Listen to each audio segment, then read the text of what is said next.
Welcome to LOA Today. Walt Thiessen and life coach Linda Armstrong here.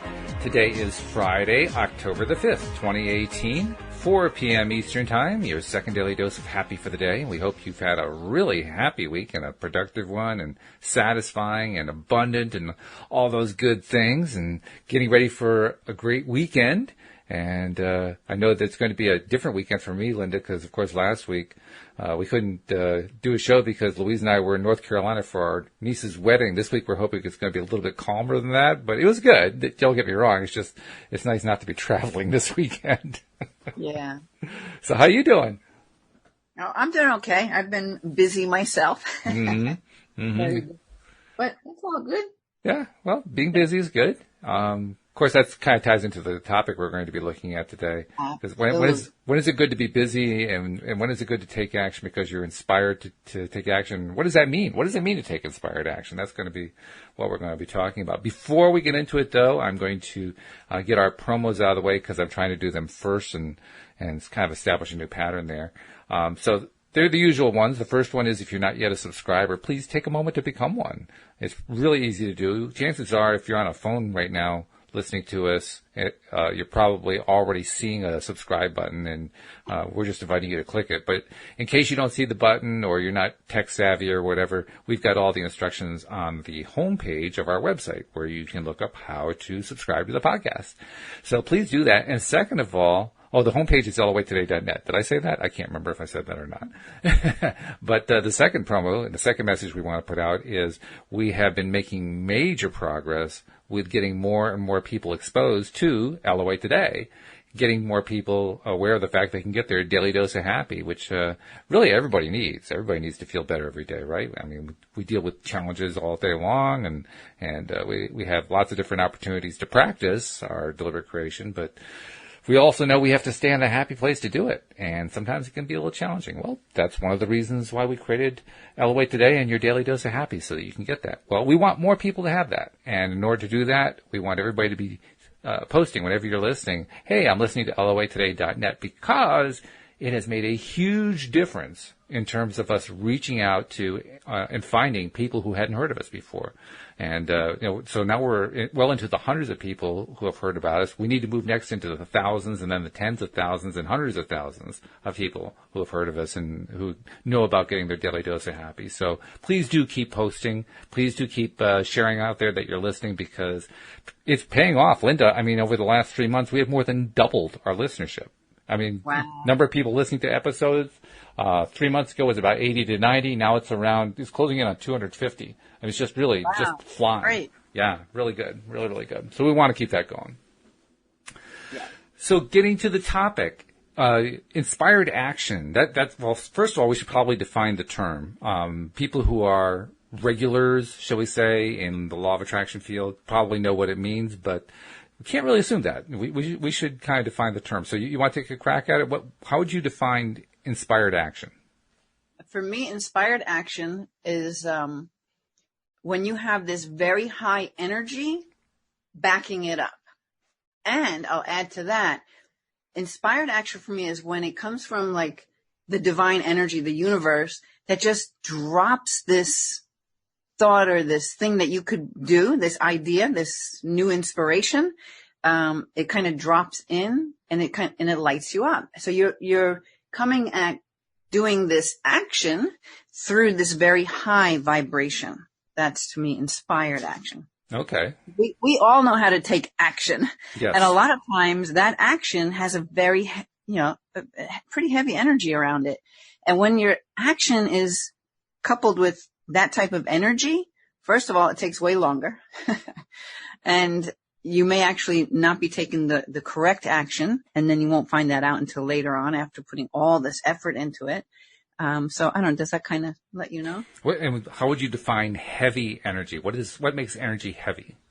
When it's kind of like, okay, the first thing that popped in my head is when you were like back in school and you had all these exams to take and you feel so bogged down, and then once the exam's over, you feel light again. So it's that's heavy and light. It's like. So heavy and light would be the equivalent of feeling bad or feeling good. Feeling bad, feeling good, feeling overwhelmed, feeling just this pressure, like, it's heavy. It's like this energy that's kind of squashes your light. It kind of it's like condensed. It's like if you took your whole aura, your energy field, and you kind of squished it all in. It's like dense and heavy. But then when, that's relieved, you're out and you're big and bright and light again. Well, we certainly have in our popular vocabulary, we have terms to describe this. Like if you're dragging, that's heavy energy, isn't it? I mean, if you're just kind of dragging through your day. Yep. Yeah, dragging, right? Like that ball and chain. You had to drag it with you. It's heavy. Mm-hmm. Exactly. Whereas if you're flying, if you're feeling great, and feeling great, that's the opposite. Right. That's the light energy. Light as a bird, right? Just flying, just going with the wind, just following that flow. So really, inspired action then is action that we take when we're feeling good. Yeah. Well, because it has a very positive, enthusiastic, energized feeling to it. Like you can't wait to do it. You're like really jazzed up, and because you're in that energy, all these other ideas and things you can add to it come in that don't make you feel overwhelmed. But when you're not taking the inspired action, and then your mind chatter gets in the way and starts telling you all these things you should do, then you get into overwhelm. Because you have an abundance, it's law of attraction, right? You have this now abundance of heavier energy, that's making you feel like it's hard to get this thing done that you're trying to do, or it's taking forever, or it's never going to work. All that mental crap just comes in. Oh yeah.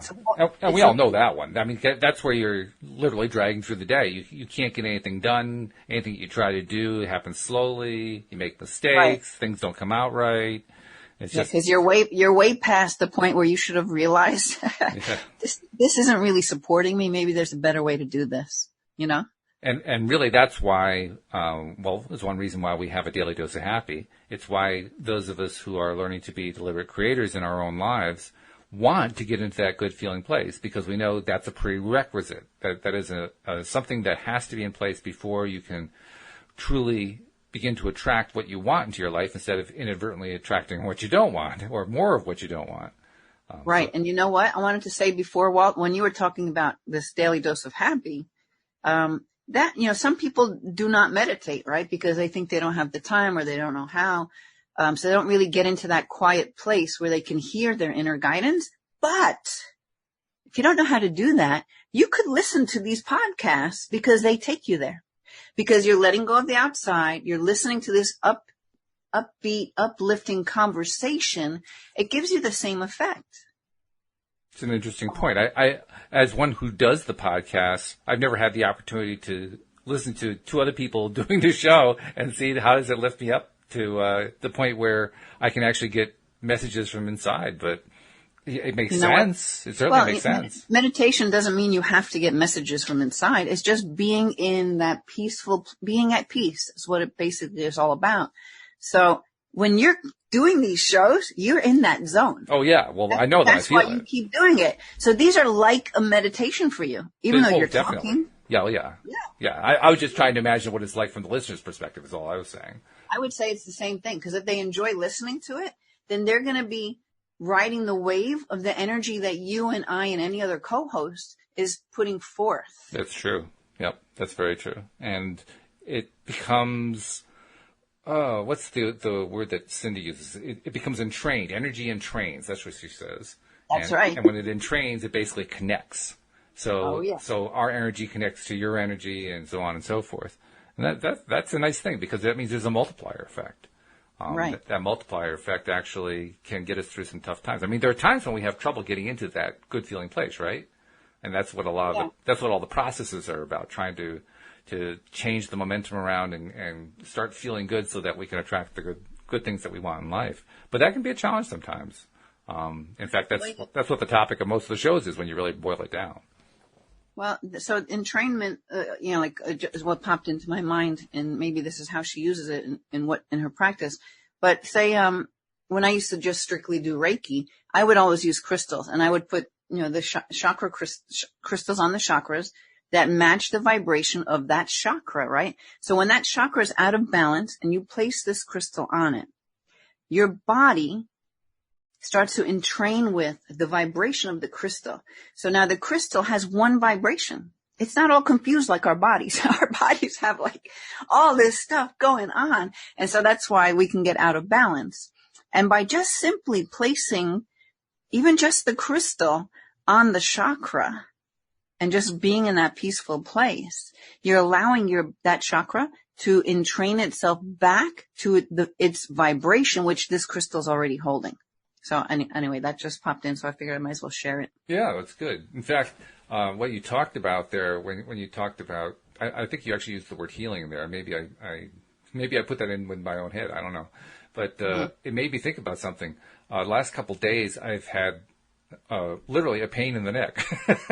I've had reasons to have a pain in the neck, but literally I've had a pain in the neck, and I've been trying to like work it loose and use heat and just relax and doing some meditating and just napping, sleeping, whatever, and gaining some improvement. And sometimes I slide back and so forth. But it makes me wonder, in the context of our discussion about inspired action, I wonder first of all, I wonder what I can do to shift my energy so I feel better about that. But second, I wonder if I have been getting that pain because I've been taking uninspired actions. Yep. Well, yep. Totally. That sounds like a yes to me. Your body is your body's the vehicle that your soul, your energy travels around with, right? It's like your car, and your car needs a tune-up every now and then. Otherwise, it starts to have problems. So if you're not paying attention, like the pain's coming in to say, Walt, pay attention. Mm-hmm. Okay. This pain is trying to get your attention. So like it's succeeding, by the way. I want to mention that. Yeah. Now the thing is, it could succeed and you could put the wrong energy to it, like hating it, like really adding the same energy that built it in the first place to it, which is just going to intensify it. Right. Always a solution is love, right? That's always a solution, love. Yep. I mean, that's how I healed my rotator cuff. But what you can do is maybe after the show later on, you can just kind of sit, or maybe after the show, because you're already kind of in this zone, and just kind of ask the pain, okay, what are you trying to show me?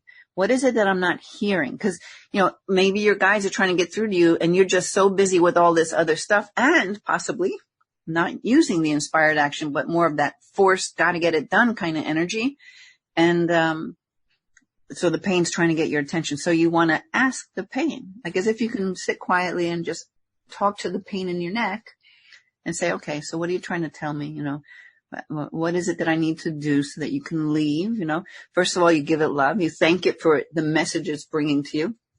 Even if you don't hear or get the message, just by being mindful and paying attention to it, like putting your attention on the pain. Is that normally when you have pain, it's like your whole body wants to pull away from that part that has pain. Oh, sure. Yeah. Yeah. But that's not going to help it. You want to go into it. So you can go into it by, imagining that you're having a conversation with the pain, and you'll be surprised what you may actually hear. It's interesting because this morning, Tom and I were talking about the challenges of dealing with there's that place that most of us who are practitioners find deep inside where we still have doubts. We still have, we're on board in every other way, but there's that little inside place that just won't give in, right? They won't just let go. And we're wondering, well, so what's the best way to deal with that? Tom was arguing, well, it's about dealing with it as an emotional issue that perhaps derived from childhood. And then there's the Abraham approach that says, well, you don't worry about that too much. You just focus on feeling good and so forth. And there are a number of different approaches. The thing that I've noticed is that all of them are good, but none of them are perfect. And I think there's a lot to be said for the idea that we're all individuals. We all have different understandings, different levels of understanding, different lives, different goals, different aspirations, different things we want, different things we don't want. And so it's not like there's going to be a one-size-fits-all. And yet we do know with all these different modalities, they are all very effective. It's just finding which one's going to work in any given situation. Now, I know for myself, when I've done the kind of thing you're talking about, sometimes I've gotten some kind of an answer or an inspiration or whatever, but a lot of times I get nothing. And you started to address that, but maybe you could address that a little bit more. What happens? What do you do when you just can't get anything? You sit with it, you're asking, you're poking and prodding, and you're just not getting any answers.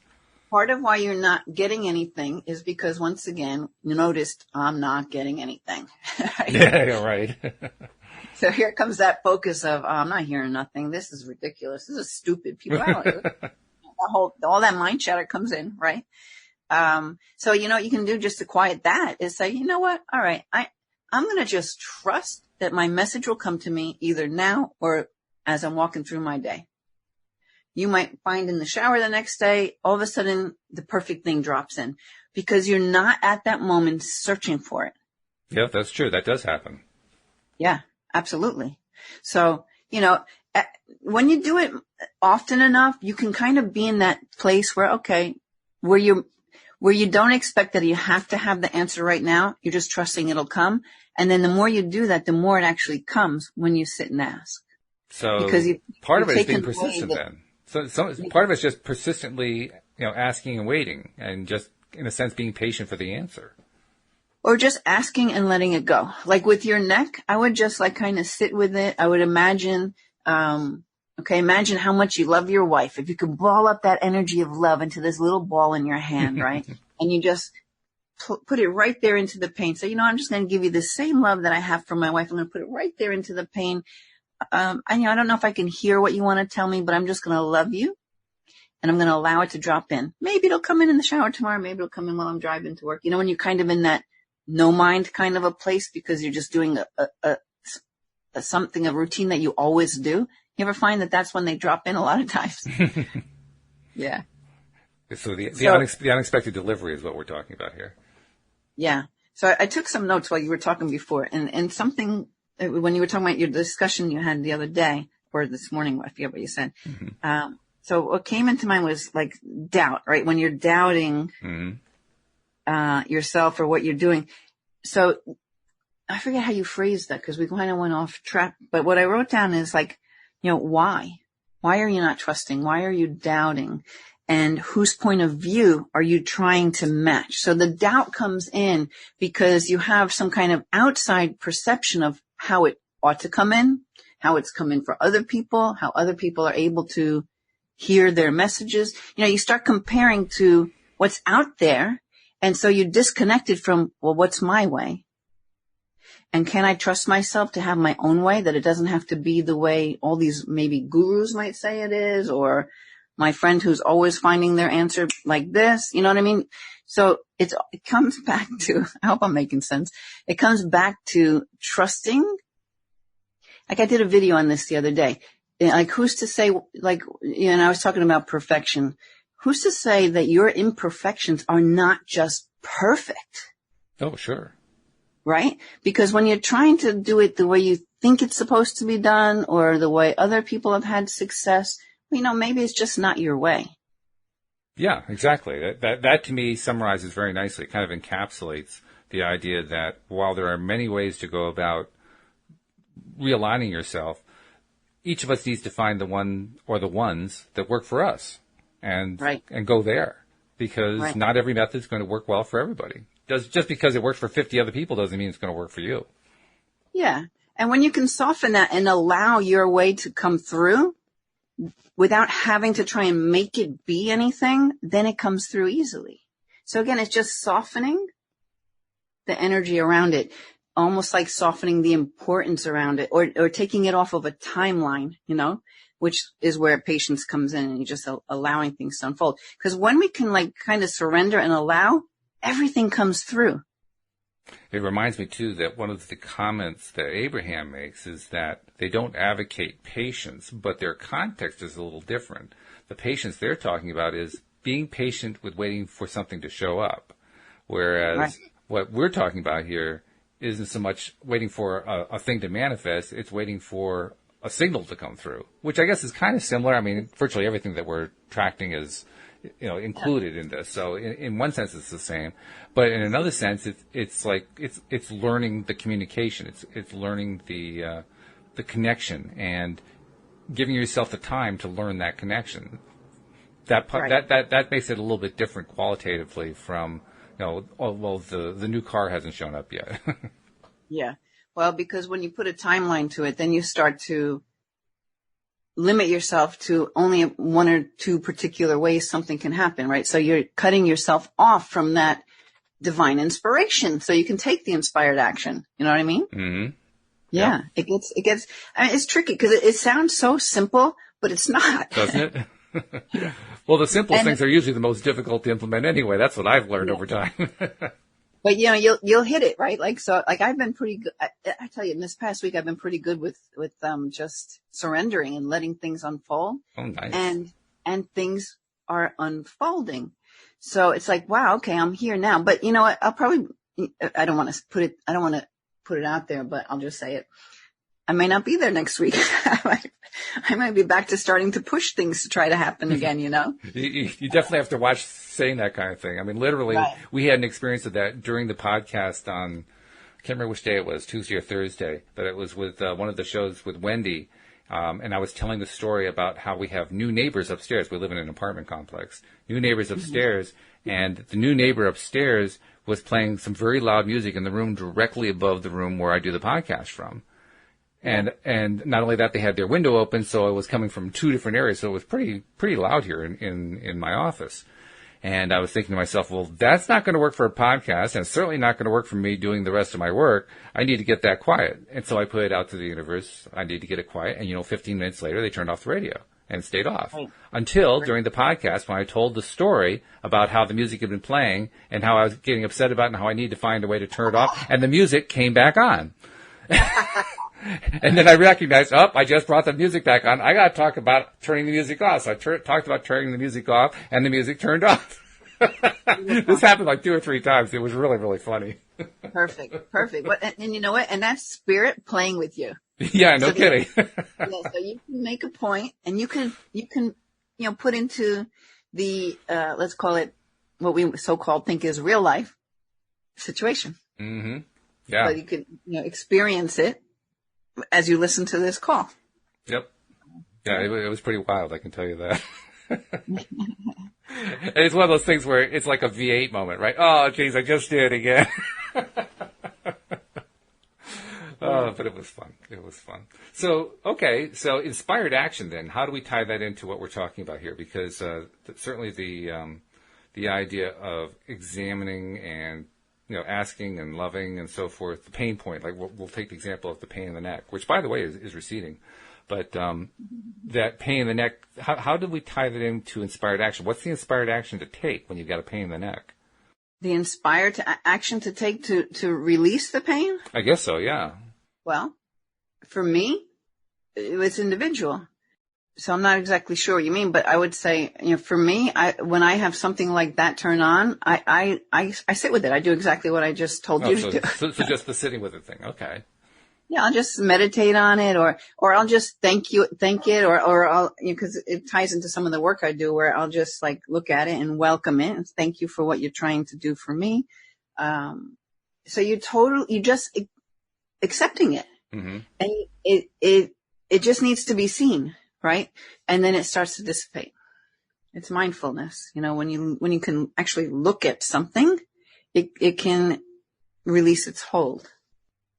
So is that, in your experience, a process that we can use with anything that we're finding to be resistant? In other words, we discover something resistant in our lives. You use that same approach with all of it, right? Yeah, you could. Could. Like what I was talking about right now is really more to do with things that turn on within the body, but emotion is something that turns on. So now all of a sudden you're in this anger, maybe with something that just happened. And you can sit with that too. And you're like, okay, I see you. I'm really angry. This person did whatever. And then just, welcome it and say, okay, what is it I'm not seeing? Like, what do I need to learn here? Because a lot of times it's just because say it was a relationship problem, two people having an argument, or whether it's business or romantic or whatever. If you can stop and say, well, what am I not seeing? Because everything's a mirror, right? And you can kind of look at the situation from a different point of view, like almost like you can go outside of yourself and look at it. Then you might actually see that it's really not that big of a deal. It's two people not even hearing a word each other is saying, right? Because that's usually what happens. And then this anger comes out of it. So I don't know. Of course, when you're in the middle of the anger, it's often hard to think about, well, I'm going to go outside myself and take on a new perspective, that one angry perspective is pretty strong. Otherwise, you wouldn't be so angry. Right. But it's just, again, so the more you awaken to the fullness of you and that the truth that is that your energy, then you can sometimes, but like, so I can do that now pretty easily. I don't know how it all happened. I guess just little by little, catching myself in a situation, even right in the middle of it. And you can be like, okay, hold on. This is totally not what I don't want to be arguing with this person. I love this person. And you can just stop. And you know what you do? You just stop and you start listening. That is true, actually, because I've been thinking about. Yeah, if you start listening, then you can actually hear what they're saying. And then guess what? They may start listening too. And then it can just start to resolve itself. Some situations it's not that easy, but you can then do the internal work outside of the conversation, like later on and say, all right, what am I missing here? There's got to be a reason for this because it's happening in my experience. And if it's happening out there, something about that is within me too. So what is it? And it's just like an internal checkup for yourself. Well, yeah, I mean, Abraham teaches that when we're feeling that kind of a negative emotion, particularly a strong one, it means essentially we're in disagreement with what our inner being is thinking and saying and feeling and experiencing and believing. And that there's actually an internal disagreement going on within us. And I have actually been taking more and more opportunities, maybe that's the right word, to when I'm in the midst of an angry or frustrated or just tired of a situation, to just stop and say, okay, all right, I know I'm just feeling angry or whatever, frustrated, and just take a breath. Never mind what's going on. Just walk away from a minute, shake it off, take a breath, slow down, and basically try to get myself into a slightly more meditative stance. Now, I don't always get there, right? I still can feel the anger or the rage or the frustration or whatever it is. But if I can at least stop myself, I can at least slow it down. And if I slow it down, that usually gives me an alternative path to, continuing the fight. Yeah. Yeah. Yeah. And then maybe you just look at, okay, what if I were in their shoes and I was saying all the stuff they were saying, let me see if I can see their angle on it or their point of view. And then you might actually really see their point of view. And you might even find that it's not that much different than your own. It's just that, the communication just got lost somewhere and both people are not really listening again to each other. Yeah, usually if there's that level of negative emotion involved, it's because one or both of us have dug our heels in some way. And we just basically said, okay, we're going to stay in this pose for a while, which doesn't serve either one of us, but yeah. And it's all just subconscious programming based on past experience. It's nothing to do with the right here and the right now. And it's just coming forward because something triggered it up to the surface, which is great because then you can heal it, if you had the awareness to say, okay, this is bringing something up within me. Well, there are certainly, it's not like there are no triggers in the now. The triggers definitely are occurring in the now. But what you're suggesting is that the original root is not necessarily... triggering a past program. Yeah. It's triggering a past program. So when we're otherwise it wouldn't be a problem. When we're triggering a past program, we may or may not know what that program is. Do we need to know what it is? Do we need to ferret it out that way? I don't think you need to know all the details of it. You can acknowledge that you can ask yourself, okay, so when's the last time something similar to this? It doesn't have to make logical sense, but when have I felt this way before? And then see what pops in. It's like, a good thing you can do is just journal. I think I've talked about that before, and you just write down everything that comes to your mind based on this argument I just had or this situation. And you just let it flow. So you want to get into that, that kind of it's like a meditation. You just pull yourself away and you're like, okay, I don't want to walk around with this anger anymore. So you start writing, when have I felt this before? And then you're like, oh, I was in high school and such said this. And I went, okay. And anything earlier? You can always go for earlier, similar, but it doesn't have to be. It could just be anything that pops in. And just by writing them down, again, you're looking at them. It starts to dissolve the energy.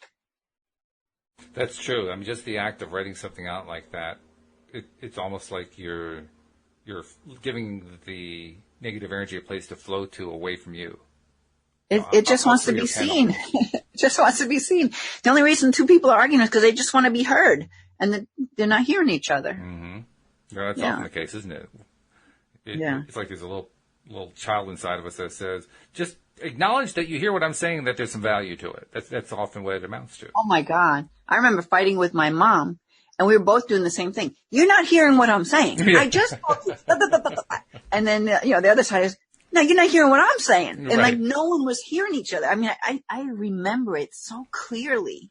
Now I can look back. I'm like, oh my God, I was such in that trap with my mom. I never, ever, ever put myself in her shoes to see. And I was a stubborn kid, like now I look back, I'm like, oh my God, she had a lot of patience with me.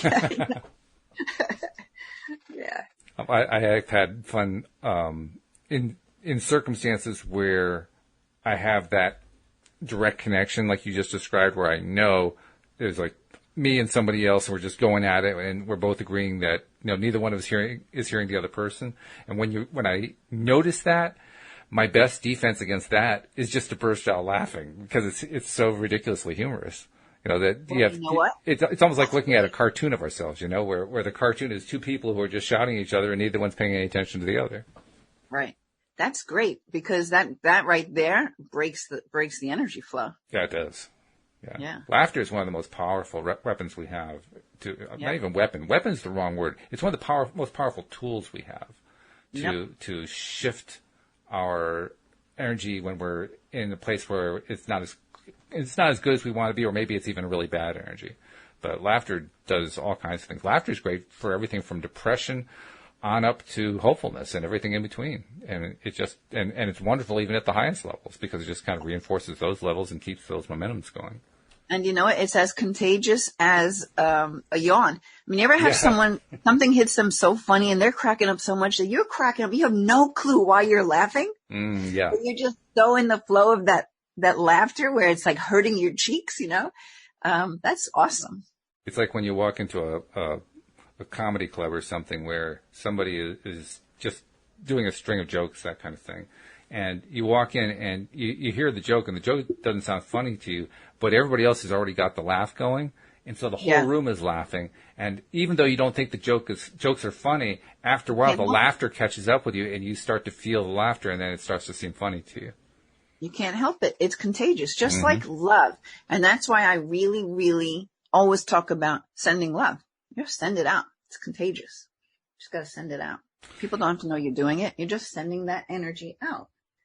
Now, love is another one of those words that probably needs a little definition. We all kind of take it for granted. But what I've been realizing is that love is just another word for a really high level of, very positive, good feeling energy, really. And when you're in that good feeling place, I mean, loving somebody is actually pretty easy at that point. It's not, It's not like you have to, wave a magic wand or something. The love just kind of flows. The love is energy flowing, and it's flowing because you're feeling good. Yep. So you don't have to fight for it. It's just kind of there. Yeah. And you can always find it by looking at stuff, like things out in nature, even things you see like on social media, like somebody posts some video of some animal who achieved something, or somebody saved this horse from being stuck in the mud, or, and you watch that and you're filled with that love and that appreciation for this person who helped that animal. And then you'll see the animal's appreciation for the person who helped them. I mean, that makes you just like bubble over with this energy of love. So you can always find it. If you don't know what look for things that, anybody's achievement, really. I mean, I can watch a commercial and start crying because just from a commercial, because you can feel the love that they're getting across between the two people that are selling whatever the product is. And it's all just acting, but it brings up the emotion. Well, that's true. I mean, that's the nature of a good film, or I guess it depends on what one considers to be a good film, because I qualify it that way when I look at what is in the realm of popular films, and most of them are topics that just I have no interest in. They'll make me want to throw up. But people like them. There's a lot of violence. There's a lot of high action drama. There's a lot of negative emotion going on. A lot of negative emotion of various kinds. And most of the time I want something that feels good. You know, hey, well, I mean, I do a podcast on the Daily Dose of Happy, so that gives you an idea of what my bias is. And yet people like to have all those negative emotions played up. Why do you think that is? I mean, since love is actually where we're in our highest, most positive state, and that's where the energy flows freest, why do you think that we're so drawn, so attracted to entertainment that brings us down into the lowest level energies, the energies that don't flow nicely?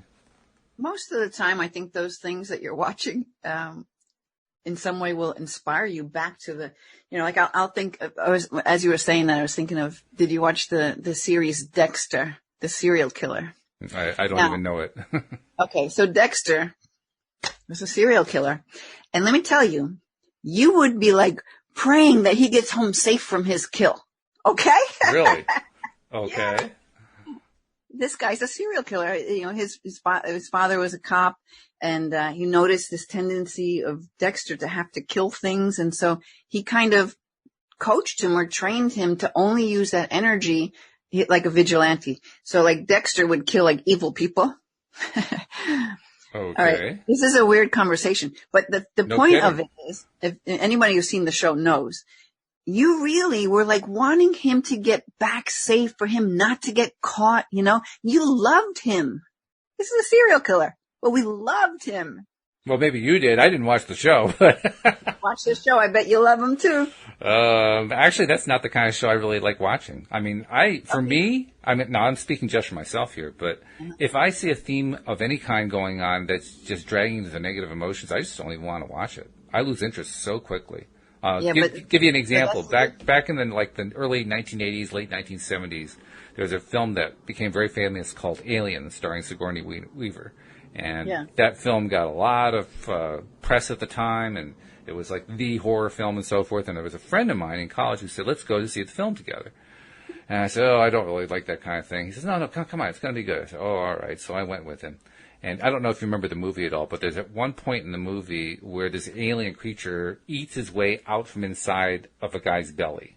And it's pretty gross, and it's like the ultimate horror point in the movie.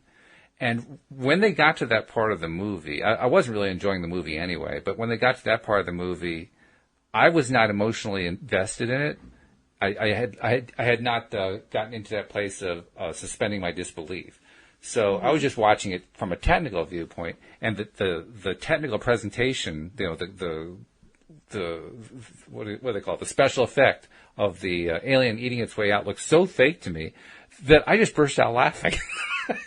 I couldn't take it seriously, and I'm covering my mouth, and people are screaming around the theater, and I'm going, and it was a surreal experience, because here are all these people who are clearly enjoying the film. I mean, they got to this one point, and now they're letting all their screams out and so forth, and I'm just sitting there, and I'm shaking my head, and I've got my hand over my mouth, trying to stifle the laugh, and my friend who dragged me there grabs me by the shoulder. He's holding his hand over his mouth, but not for the same reasons, because he wants to throw up, and he says, I'm leaving. Yeah. So, I mean, that gives you an idea. My sensibility about, horror films and so forth, they just don't really, but they don't connect for me.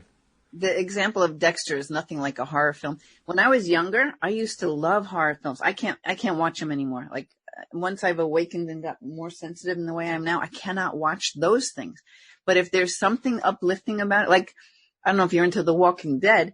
I tried not to be into that, but my husband was watching it. I got sucked in. But that show is all about compassion. People working together, and the zombies are like second nature. They're not even important really to the show. So you'll be surprised how some of those shows you would never think that you could ever get anything good from actually do bring out this energy of loving the characters and of wanting them to do well and help each other. And I think what you're really doing is you're proving to each his own. I mean, clearly they really resonate with you, which is great. Well, the funny thing is, I know quite a few people who do the kind of work I do, and we're like, you're into that too? I'm like, yeah, I love it. I'm crying for this guy to get home safe. And, whatever. Anyway. Well, it's nice to know you have a sick side to you too. No, I'm kidding you. I'm teasing you. Yeah, I think what you're really describing is the fact that we all have our different perspectives about life and what is of value to us and what's important to us. And we look for those things. And when we see those things, they resonate. They make sense to us. They feel good to us. They feel perhaps hopeful to us, whatever. But the point is, we connect to them on an emotional basis. And when we do that, especially when it's something that is entertainment related, then now all of a sudden we're enjoying a particular kind of entertainment that somebody else might not enjoy, but we're enjoying it. Yeah, but I think the conversation came about because we were talking about looking for the love, for getting into that vibration. Exactly. And so the what I'm illustrating is that you'd be surprised how you can find that energy in just about anything, really, if you're willing to look for it. It's interesting you say that because for me, I've always looked for love within. I don't really look for love outside. Do you know what I mean? Yeah. Like for me, I don't know. Well, you know how I've had, only in the most recent years kind of developed, recent years, more like recent months, developed my ability and my trust and my connection to whatever energy there is around me or in me or through me or that I'm experiencing. And even in that, the energy for me, I mean, yes, it can seem like the energy comes from outside, but I just don't think of it that way. I think about it as if we're coming from inside. So even like you gave me a free session one time, and during that session, you asked permission to come to you, and I could actually feel the energy coming into me. And yet, even in that, I didn't feel like it was coming from outside. I mean, I did in one sense because I knew that you and I were doing the session. So in that sense, I thought of it coming from you. But the way it actually felt was that it was just inside. Well, it is inside. And that's why everything's a mirror, because everything in your experience is a projection from what's within you. Everything. Everything's a mirror. So the good stuff and the bad stuff. So, the more you feel that energy of love within, the easier it is to find that energy of love in anything you look at out there, because it's already within you.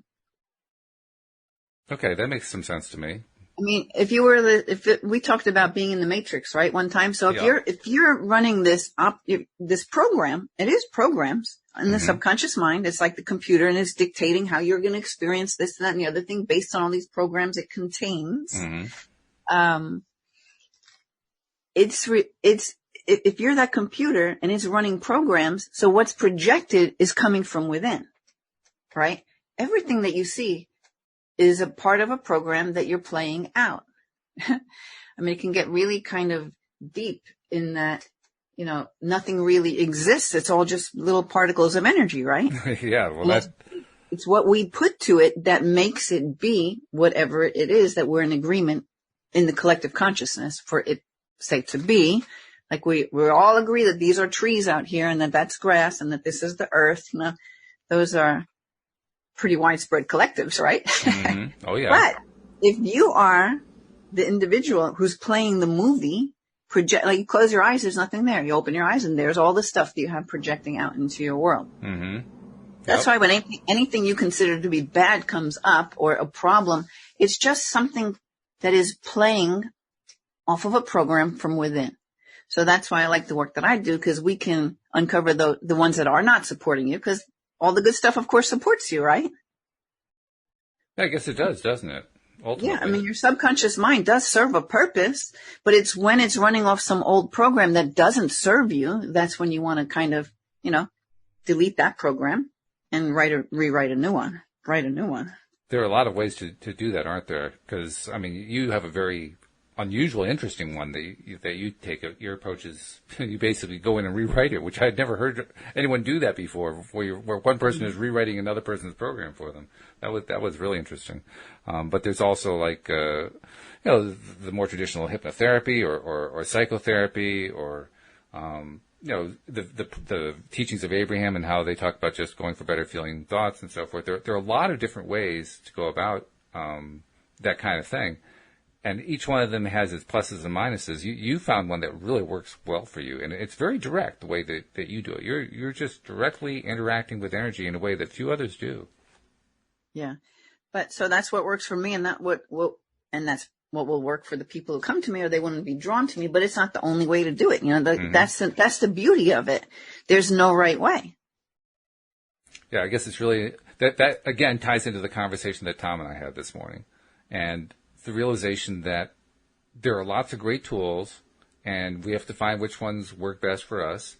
And right. when it comes to that doubt, that little seed of doubt that just doesn't want to go away, I think it's about just trying the tools and seeing which one has the most effect, and maybe even chipping away at it a little bit at a time until finally you release and it's gone. Yeah. So let's get back to how inspired action ties into this. We're talking about energy, right? We're talking about how we interact with it, how we choose what processes and modalities we use to interact with it, and to basically mold it and change it and shift it and shape it in our lives. Again, inspired action, we defined that earlier as taking action when we're in a good feeling place. So I guess the natural conclusion to draw is when we are flowing energy the best, that's when we take action. Is that about right?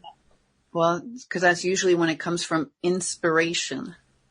So you want to see the difference between the inspired thought and the one that is manufactured by this other energy that it's pushing you to have to make this change. Or again, you got to feel it. It's either light.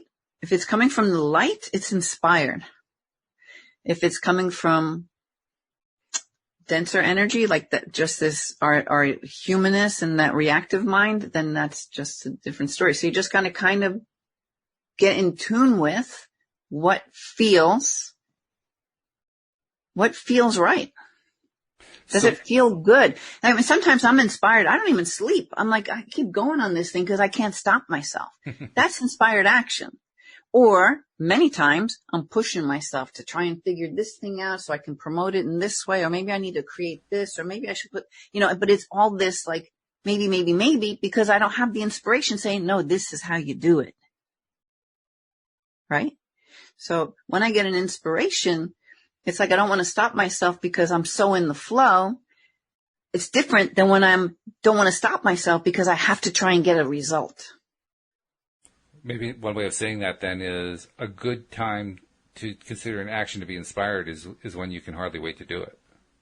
Yeah, when you're really, the word inspired, it's like very uplifting word. Mm-hmm. Inspiration is not a heavy energy. Inspiration is like there's love and excitement and joy and enthusiasm. It's all those high vibrations. It doesn't fit. It can't fit with doubt and fear and worry and, all of that. They don't mesh. So, the doubt, fear, and the worry is when you're pushing yourself. If I don't do this, I'm not going to be able to pay my mortgage this month. Now, that's a whole different energy, right? Right. Yeah, that's true. Now, if I take this back to the pain in the neck situation, right? So when we're sitting with that, when we're asking the questions, what's your lesson for me? What message do you have? What is it you're trying to tell me? I appreciate you giving me the message, all that kind of thing. We're not necessarily in the highest vibrational place because we're dealing with something that's uncomfortable, but we're also in perhaps a higher place than we were before, a better place than we were before. And well, you may not be when you first start the conversation, mm-hmm. but after a little while, you'll find that your energy has shifted. It'll shift in some way. So the question then is, well, we're kind of taking an action there in that we're doing this questioning. How do we reconcile the idea of inspired action with that? Because like you just said, we're not necessarily starting from a good place. It could be actually a rather poor place. Is that inspired action to take the time to ask the questions? Well, you know what? I guess the difference is you can decide to be miserable. Or something within you might say, you know what, maybe I'll try this thing where you ask the pain a question. That might feel more like an inspired action, right? You're letting go of that. I'm going to be miserable. This is going to be the way my life is for the rest of my life. And nobody gets me and blah, blah, blah, blah, right? In that case, you're not even thinking about it. You may not even remember somebody saying, why don't you try talking to your pain? But if that can pop in and all of a sudden you're like, hey, I got nothing to lose, that might feel a little more inspired. Again, you had to check in with yourself. Does it feel like you're pushing, or does it feel like you're eager. You're inspired to try something different or to look at something a different way. In other words, is it harder or is it easier? Yeah. And you know what? Sometimes you might have to force yourself because you're like, I heard this girl talking about this thing and got nothing to lose, so I'm just going to do it. You could even do it kind of resistant, like, yeah, it's probably stupid and it's probably all crap, but you know, I'm going to try. And then all of a sudden you realize, oh my God, I'm actually not as caved in as I was like 20 minutes ago. So I guess there's something to this. And then you kind of lighten it and then you can work with it even more. You have to find your own way with it. It kind of reminds me of something Joel and I were talking about yesterday morning. He recently got a certification in hypnotherapy from an organization in California called the Hypnotherapy, HMI, I can't remember what HMI stands for, something Institute, Hypnotherapy, whatever the M is. But it was an institute that was founded by a guy named Dr. John Kappas, who was a professional hypnotherapist and did extensive research in his clinic, working with the actual clients and developing a method over time for helping people deal with those old recordings, those old tapes that are stuck in our minds. And the method he came up with, he called the mental bank concept. In fact, Joel and I are talking about perhaps doing a series of discussions about it. But it was one of those things like you were just talking about where you read what the mental bank activity is that he recommends. And I mean, I can give you like a brief idea of it. Basically, you're making a record each day of all the things that you did and you're giving yourself brownie points, I'll call it that. I mean, you do it in dollars, but you're giving yourself credit for doing all these things during the day that you may or may not have enjoyed doing. And you're basically building up your positive association with, I did all these things that are good. Some of them were good directly for me. Some of them I just needed to do and I got them done and I congratulate myself. But you're basically building yourself up for doing all this. And one of the comments the author makes in his book is, you may learn what this task is and sit down and do it a couple of days and say, this is just so dumb. This is just so stupid. And his recommendation was just do it anyway. Just do it anyway.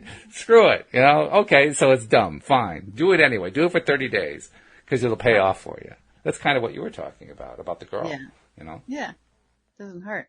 Doesn't hurt to try. You might be surprised. Yeah, you might be surprised. And in fact, I was kind of surprised because I started it for the first time last night after reading the book. Joel was kind enough to send me a copy of the book, and I've been reading through it the last day or two and gotten to the point where I learned the exercises they have to do, and I started doing them last night. So last night was the first time to try it.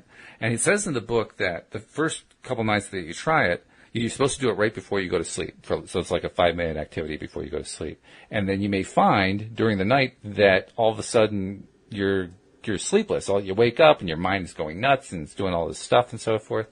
Well, I did my exercise. I went to bed. I slept for 3 or 4 hours, and all of a sudden, boom, I was awake, and my mind was doing all this stuff. I couldn't go back to sleep. I was thinking, well, he was sure right about that one. I mean, what do you do? Plant a post-hypnotic suggestion in my brain or something? But it was exactly right. And his point was, if that happens, that means it's working. I said, okay, well, I guess I'm losing some sleep, but hey, at least it's working. Now I just got to find out what's the work it's doing. I guess I'll find out by doing it, for day 2 and day 3 and day 4. Right. Yeah. Why not? Yeah.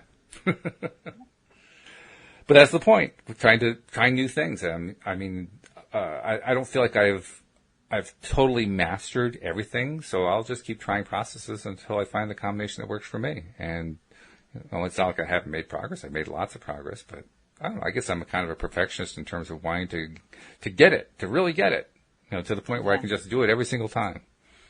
Well, you want to soften that perfectionist energy and look for the gifts in your way, or even, patting yourself on the back when you've done so much of it so far. You know what I mean? Without having it to have to be perfect.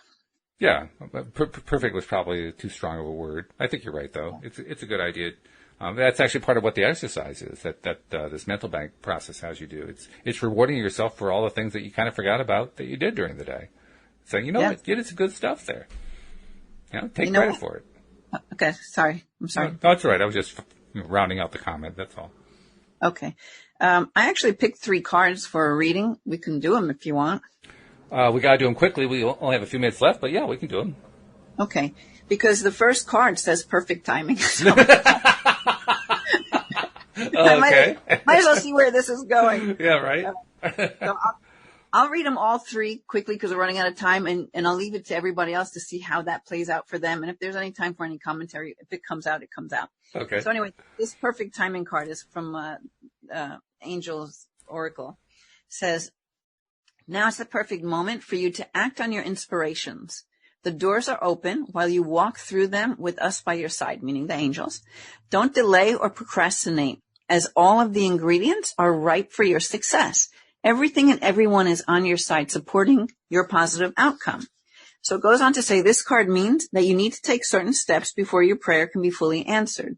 The angels say that now is the perfect time to act. They will guide you along the way. That's where inspiration comes in. Sometimes it's not so important how we approach a situation, but that we put energy, action, and intention into manifesting what we desire. And that's kind of what you were just talking about. Right. So it says, once we take the first step in the direction of our desired outcome, the universe then gives us additional help. So it says you can take action now. The situation will work out as providing you don't delay. Make a decision. These are like additional meanings. And any blocks in the past were because the timing just wasn't right. And then the second card is from the Energy Oracle deck, and it's Door to Spirit, which is spiritual awakening and new beginnings. And this one says this door opens onto an expansive energetic realm where all new beginnings originate. The orbs of light are guiding you through the clouds of the earthly world, leading you to a deeper understanding of your eternal identity, which of course is love, the source of all true value and power. This door opens unto truly unlimited potential, for the changes that happen here reach deep into the core of your being. As such, this card often heralds your increasing powers in the spiritual arts and a deepening connection with your spirit world. Don't be surprised if you find yourself becoming more intuitive. That inspired action will drop in when you're more intuitive, more aware of spirit's presence, or more power. I'm sorry, I have to give a little commentary as I do it. Don't be surprised if you find yourself becoming more intuitive, more aware of spirit's presence, or more powerful in your own healing practices. Now's the time to open up to the unexpected guidance and inspiration of your spirit and to the magic and power of your true identity. Okay. So that's perfect because that's where inspiration comes through, and that's what you're experiencing, Walt, because you're realizing how much more connected you are. And the third card was just the root chakra card. And so, of course, that's that, chakra at the base of your spine. It has to do with being supported, taking action, manifesting. So it doesn't surprise me that card came up because this is really, that's like following through with the inspired action, right? So they're all connected, aren't they? There's a definite thread of commonality between them. And I think it does actually really fit into the whole conversation we had today. So it does, yeah. I mean, for me, there was a lot of resonance there as you were reading those. Yep. Yeah. These cards it's amazing how you pick them. It's encouraging too for me. I mean, to hear those particular messages right now in terms of what I'm working on in my own life, those are encouraging. Those are helpful. Right. So yeah, Thanks for sharing those. Those are great. Hopefully it helps everybody else who's listening as well. I think it probably does. I mean, especially what you were saying before, if we're having a good time, they're having a good time. So that means, it's probably helping them too. That's a good thing. Like attracts like. Like attracts like.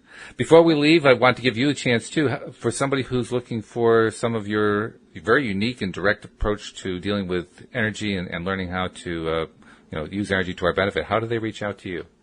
I would say just go to my website, lovemylife.coach, and you can always go to my YouTube channel. Just search Linda Armstrong Energy Healer, and you'll find me. And so you kind of get to know me, just like you are on the show here. You get to know my way of being, and it really helps to find that trust because, when you want to work with a healer or a coach, you want to be able to have a good trust and rapport with that person. So very true. Yeah. All right. Good. Well, this has been great. And, I look forward to carrying on the conversation with you a week from now. Yes. Great. Me too. All right. Have a great weekend. We hope you have a good weekend as well. And we'll be talking to you next time here on LOA Today. Goodbye, everybody.